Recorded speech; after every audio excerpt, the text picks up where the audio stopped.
नमस्कार। आसंता काली आमर प्रिय प्रधानमंत्री नरेंद्र भाई Modi ji fit India movement प्रथम वर्ष पूर्ति उपलक्षे एक ऑनलाइन माध्यम रे भाव विनिमय कार्यक्रम रे उद्बोधन देवे। यही कार्यक्रम रे बहुत मान्यगण्य व्यक्ति माने मध्य अंशग्रहण करिवे।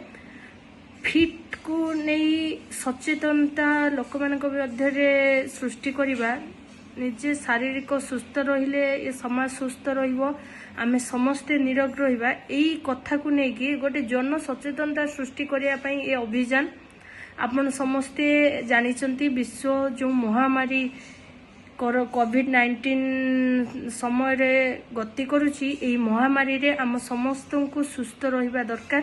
एबे कोविड-19 जेमिति संक्रमण संख्या बढ़िबार लागिची, मृत्यु संख्या बढ़िबार लागिची, तो आमे माने निरोग रहिया पई, सुस्थ रहिया पई, फिट रहिबा निहाती आवश्यक। आसंता काली 24 सेप्टेम्बर रे 11:30 बेले नरेंद्र भाई मोदी जी को सहित आपण माने जोड़ी होंतु आउ ये अभियान को समस्ते सफल करंतु। Stay healthy, stay safe.